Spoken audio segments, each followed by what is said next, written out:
Antes de empezar, necesito decirlo claramente. Esta no es una historia fácil de escuchar, y tampoco es fácil de contar. Habla de traición, de límites que se desdibujan y de una familia que se rompió de formas en las que una familia no debería romperse. Si no estás en el estado mental adecuado para algo pesado, algo complicado, detente aquí. ¿En serio? Bien. Me llamo Rowan Hart. Tengo 18 años. Y vivo en una casa que antes sonaba a vida. Antes había puertas de armarios golpeando, y alguien gritando. Yo pedí la ducha primero. Antes mi madre daba órdenes desde la cocina, y mi padre entraba con bolsas de comida para llevar como si acabara de salvar el día. Antes éramos 4 hijos dentro de un mismo ritmo, una misma rutina, una familia ruidosa e imperfecta. Ahora solo quedamos mi padre, yo, y un silencio que a veces parece tener dientes. Soy la menor. Mis hermanos, Mason, Junie y Ellie, ya se fueron. Tienen sus propios pisos, trabajos, relaciones, y sus propias excusas para no volver más seguido. Yo todavía era una niña cuando mi familia se partió en dos. Mi madre, Elaine Hart, se fue cuando yo tenía 12. No se fue de forma dramática, como en las películas, sin platos volando ni una gran discusión que terminara con una confesión. Se fue con una bolsa de viaje y una cara dura como piedra. Pasó por el pasillo a mi lado como si yo fuera un mueble. Como si yo fuera parte de la casa en la que ya no quería vivir. Eso fue hace 6 años. Desde entonces, hemos sido mi padre y yo. Víctor Hart. Mi padre es el tipo de hombre al que la gente describe como firme. Confiable. El que aparece. El que se queda. Después de que mi madre se marchó, él se convirtió en el pilar central de todo lo que todavía se mantenía en pie. Al principio, la casa se sentía hueca. Como si el aire tuviera demasiado espacio. Pero con el tiempo, ese vacío cambió de forma.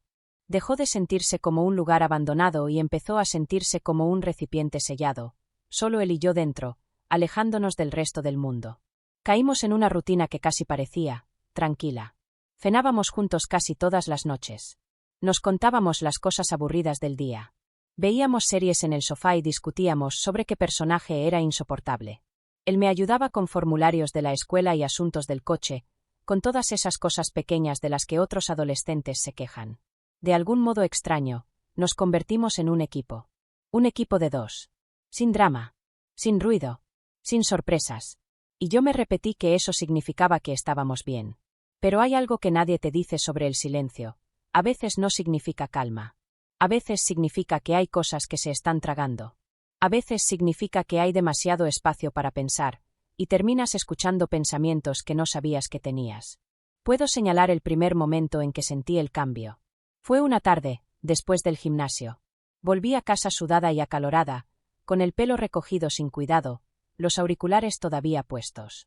Llevaba leggings y un top deportivo, y no pensaba en nada más que en una ducha y tal vez algo de comer.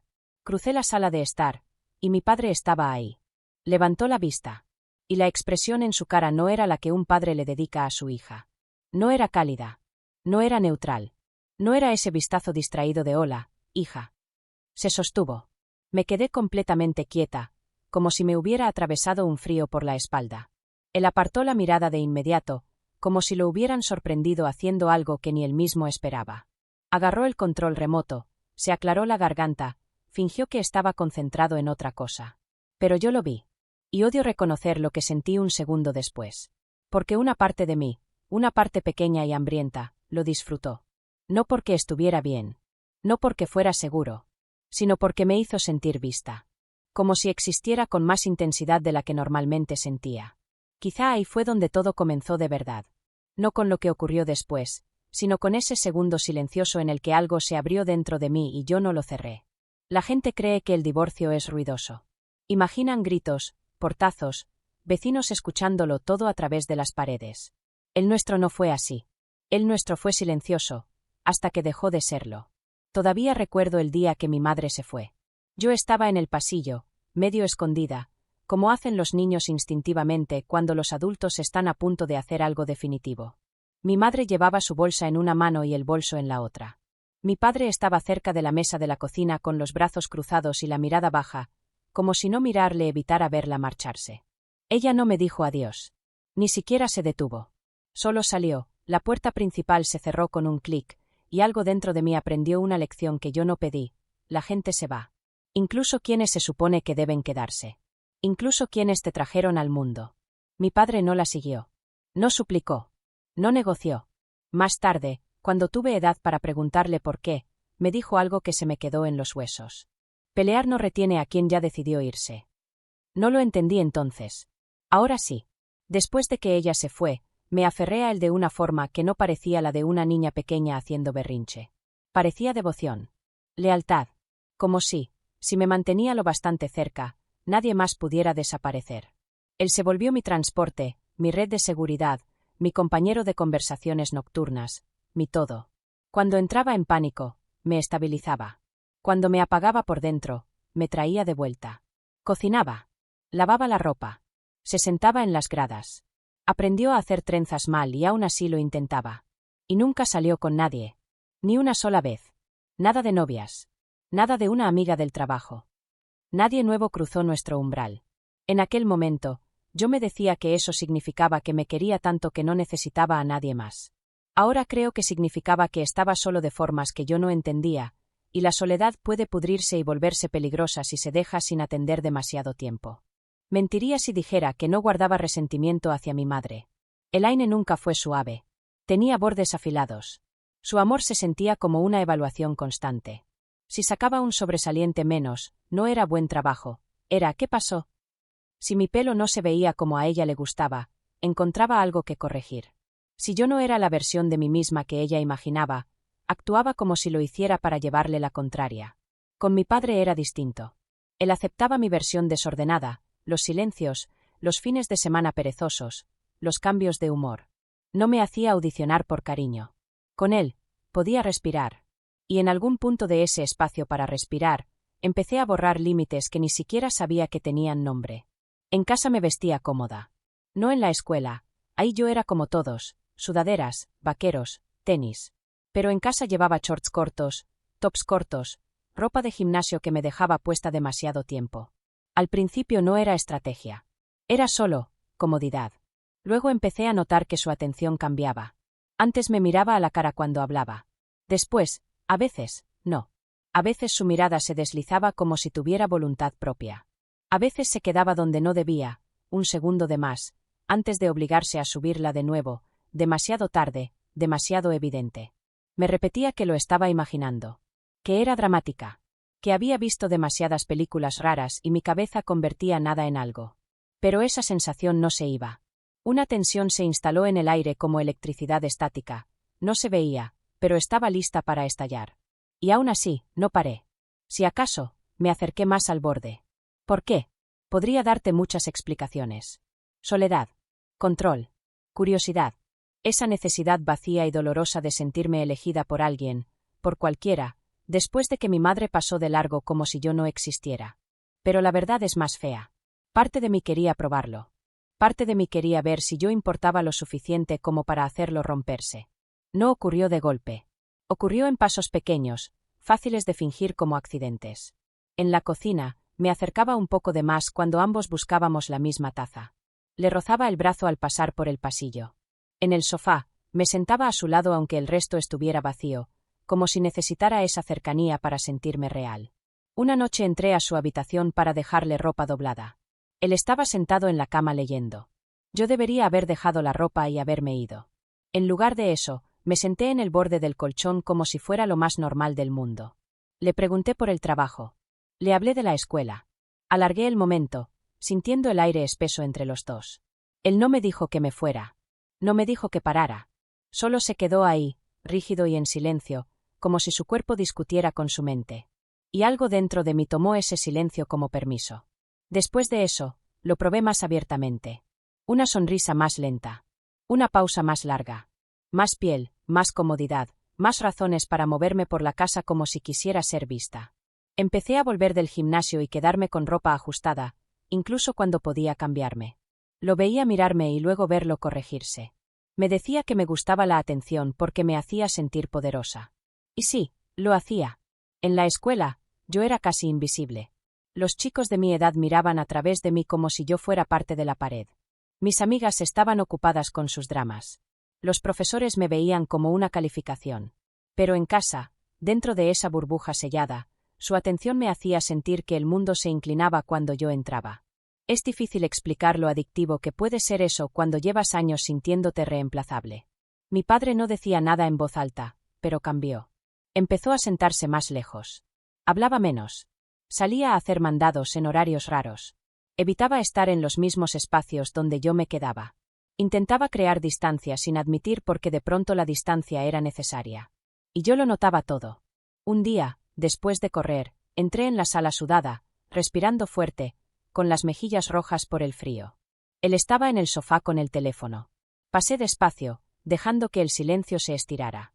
No levantó la mirada, pero vi cómo le tembló la mano al agarrar la botella de agua. Ahí entendí que no era mi imaginación. Yo tenía control.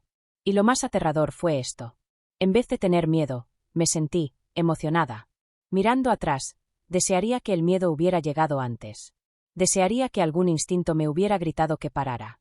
Pero lo único que escuchaba era silencio y mi propio pulso, y ese pensamiento peligroso de que quizá, por una vez, yo no era impotente. La noche en que todo se volcó empezó como cualquier otra. Una noche de semana. Tal vez un martes. Una de esas que se mezclan y desaparecen. Estábamos en el sofá, con una serie de fondo, un documental sobre relaciones modernas. Infidelidades. Matrimonios abiertos. Gente explicando la traición como si fuera una identidad. Casi cualquier padre habría cambiado de canal. Mi padre no lo hizo. Se quedó tenso, con la mandíbula apretada, como si intentara no escuchar mientras cada palabra lo golpeaba. Y yo decidí tocar la herida. ¿Crees que de verdad la gente está hecha para estar con una sola persona toda la vida? Pregunté, como si fuera curiosidad. Él me miró un segundo y luego volvió a fijarse en la pantalla. ¿Qué clase de pregunta es esa?, dijo, midiendo el tono. Me encogí de hombros. No sé. El matrimonio parece una regla vieja. La gente la rompe todo el tiempo. Tardó en responder. Se quedó mirando como si la televisión pudiera darle una salida segura. Los votos son votos, dijo por fin. No deberían tirarse como si nada. Me reí suave, lo justo para pincharlo sin parecer cruel. Díselo a mamá. El aire se tensó. Él odiaba hablar de ella. Yo lo sabía. Y aún así empujé. ¿Crees que se fue porque ella engañó?, pregunté más bajo. ¿O por qué lo hiciste tú? Giró la cabeza tan rápido que me asusté. Rowan, dijo, bajo y cortante. ¿Qué estás haciendo? Puse mi cara más inocente, como si no estuviera prendiendo fuego. Solo hablo. Nunca hablas de nada de eso. Se levantó como si necesitara aire. Se acabó la conversación. Pero yo no había terminado. Mientras daba un paso hacia el pasillo, dije, ¿alguna vez pensaste en estar con alguien más joven? Se detuvo. El silencio se volvió físico, como una mano apretándome la garganta. Alguien distinto, añadí, más suave. No se dio la vuelta de inmediato. Se quedó con la espalda hacia mí, hombros rígidos. Luego giró, y sus ojos estaban llenos de algo que no supe nombrar a tiempo. Ira, miedo, vergüenza, deseo, todo enredado. No gritó. No azotó nada. Solo salió del cuarto como si escapara de un incendio.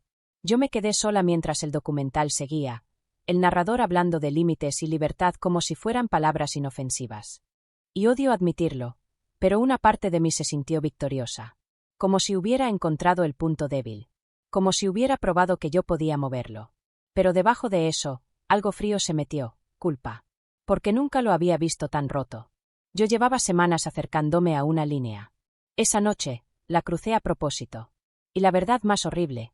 Quise ver qué pasaba después. Ocurrió un viernes. Lo recuerdo porque cenamos espagueti, nuestra comida de siempre, barata y cómoda, solo nosotros dos. Nada especial. Nada romántico. Solo rutina. Excepto que mi padre abrió una botella de vino tinto. Sirvió una copa para él, y luego sirvió otra para mí.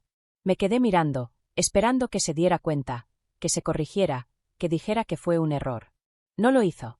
Tal vez estaba distraído. Tal vez cansado. Tal vez ya había dejado de fingir que éramos normales. Comimos. Hablamos de nada. Pero debajo de la mesa, mi pie rozó el suyo. No una vez. No por accidente. Una y otra vez, como si estuviera marcando un código que ninguno de los dos quería traducir. Él no me pidió que parara. Su cara se mantuvo neutra, pero sus ojos se veían pesados, como si cargara algo que no podía soltar. Más tarde, él estaba en la sala, medio mirando un programa nocturno. La luz era baja. La casa se sentía demasiado callada, demasiado aislada. Yo bajé usando una bata de satén que nunca había usado antes. La había comprado meses atrás y la escondí en el fondo de un cajón como un secreto que no quería admitir. Me senté junto a él, demasiado cerca. Todo su cuerpo se tensó. ¿Día largo?, pregunté, casi sin voz. Asintió, pero no me miró. Has estado muy callado, dije. Mis dedos tocaron su antebrazo apenas. Eso fue todo. Él se apartó como si el contacto quemara. Rowan, susurró, con la voz rota. Esto no tiene gracia. Se me cerró la garganta. El corazón me martillaba. ¿Quién dijo que estoy jugando? Se levantó de golpe, como si estar de pie rompiera el hechizo. Me voy a dormir, murmuró. Yo también me levanté. Me moví despacio, como si un movimiento brusco pudiera romper el momento. Mi mano encontró su hombro. Luego su brazo. Él se estremeció, y después ya no se apartó. Se giró hacia mí. Y en sus ojos vi algo que me hundió el estómago incluso mientras mi cuerpo se acercaba, dolor, miedo, hambre, vergüenza. Como si se estuviera viendo caer. Nos quedamos ahí, demasiado cerca, respirando demasiado fuerte. Y entonces nos besamos. No sé quién se inclinó primero, y quizá esa sea la parte más cruel. Quizá no importa, porque una vez que ocurrió, la línea detrás de nosotros desapareció. Él se separó como si quisiera detenerse. Como si quisiera volver a ser el padre que se suponía que debía ser. Y yo no lo dejé. Le tomé la mano y lo guié por el pasillo. La puerta de mi habitación se cerró. No voy a adornarlo. No lo voy a convertir en romance. Estuvo mal, y cambió la forma de mi vida. Yo creí que eso llenaría el hueco dentro de mí. Creí que me haría sentir poderosa. En lugar de eso, me partió en dos. La mañana siguiente fue el silencio más ruidoso que he vivido. Entré a la cocina y mi padre ya estaba ahí, con café, sentado en su silla de siempre como si la rutina pudiera salvarnos. Dije, «Buenos días». No respondió. Se levantó, se sirvió más café que no necesitaba, y salió sin mirarme. Y esa fue la nueva rutina. Nada de gritos. Nada de pelea. Solo distancia, como castigo y duelo al mismo tiempo. Se movía por la casa como un fantasma. Sus palabras se volvieron cortas. Su cara, controlada. No podía mirarme más de un segundo sin bajar los ojos, como si la mirada pesara demasiado. No me preguntó por qué. No me acusó. No dijo, ¿qué hicimos? Pero la pregunta vivía en las paredes igual. ¿Y yo? Intenté fingir que no me afectaba. Hice bromas. Le preparé desayuno. Actué como si pudiéramos rebobinar el tiempo si sonreía lo suficiente. Pero por dentro, me estaba desarmando. No soportaba mi reflejo. No podía dormir sin repetirlo todo. Mi cuerpo se sentía como si perteneciera a otra persona, una persona imprudente y desconocida. Dejé de ir a la escuela. Al principio inventaba excusas, cólicos, dolor de cabeza, un virus estomacal. Luego dejé de intentar que las mentiras sonaran creíbles. Dejé de responder mensajes. Devolví pocas llamadas. Mi mundo se encogió hasta quedar reducido a mi cuarto, mi culpa y el sonido de los pasos de mi padre por la casa, como si no encontrara dónde ponerse. A una sola persona se lo conté. Mi mejor amiga, Maris Kwon. Éramos cercanas desde octavo, de esas amigas con las que no tienes que explicar cada emoción porque la otra ya te la lee en la cara.